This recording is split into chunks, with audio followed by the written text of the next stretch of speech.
Maqaan kee eenyu eessaa dhuftee iddoo kanatti sii kadhatame Waaqayyo maal sii godhe? Waaqayyoof galannaa ta'u maqaan koo Eebbisee Mootiin jedhama. Kanan irraa dhufe kattaadha.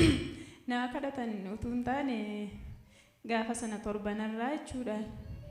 Kadhannaama keessan ture baay'ee garaa koo kana keessa na dhukkubaa. Kaleen koos baay'ee na dhukkubaa. Mana qorichaa iddoo lama naqee jechuudha. Shogoleerra mana Maaster Daawitii dhaqeera. Ultrasoundii ka'ee waan tokko si keessa hin jiru jedhuun. Garuu nan baay'ee na dhukkubaa irraa fuun nyaadhu. Asii dafinoo darbee jechuudha mana lalisaa dhannaan homtuu si keessa hin jiru. Ati amantii qabda yoo ta'e deemii kadhadhu naan jedhe. Garuu torbanirraa iddoo kanan beekun ture sagantaa kattaarraa hin beeka. Facaasaa achi dhaqeen kadhachiifadha jedhee yeroo sanatti guyyaanaan dhabee xinnoo sila na dhukkubuu fedhee tanabeen. Torbanirraa iddoo kana dhufee gaafuma lolli tukalee koo kana keessan inni deemu inni na waraanu calluma jedhe. Mee harka rukutaa gooftaadhaaf ulfina laadhaafi. Gaafa sanaa qoyi har'aa na duukaan galtu fuudhee dhabuun koo dirqama garuu si baadhee hin galu jedhee mana amantiidhaan iddoo isaa iyyaafadhee goddanyaa tokkoon qaba.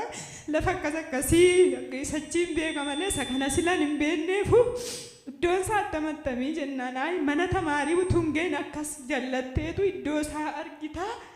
Isa booddee oluma lixa namnu naannoo sanaan dhibuu naan jette. Mangadaa marraa jammaree iddoo isaa gaafachaatiin dhufee. Kazautuma kadhatamuunis amantiidhaan Waaqayyo na ilaali. Baay'ee sila natti ulfaate baachuu hin danda'u humna koo gararraadha. Jedhee tokko gaafa duddaachisa bilaalu garaan koo guggeessi madaadhuma. Baay'ee ulfaata. Kazaa anasiiti gaafan galuu ka'ee biyyoo nammaaree. Akeen biyyoo kana waynan dhugaa waynan dibadhaa miilli paasterii yoon irra jeteera jedheetanii biyyoo mashawwaa kana nammaaree galee jechuudha. Galee suma sii galeetiin karadhee biyyoo sana bishaaniidhaan bulbuleetan garaa kootti kalee kootti dudda kootti iddoo tokkotu hin bisin dibadhee tan bule. Ganama gaafan kan wanti tokko na keessa hin jirre. Hallelujaa. Dabalaa harka keessan Waaqayyoodhaaf galata dhiyeessaa. Ammallee ililleetti dabalaa Waaqayyoof ulfina laadhaafi. Ani durii utaaluu sin danda'u gaafa namni utaalee faarfate namni kun garaan isaa keessi fayyaadhaaf akkas utaalamini anu murii kanatti utaaluu sin danda'u kana maal Waaqayyo maal kun deematin gaaffiifitti ta'a.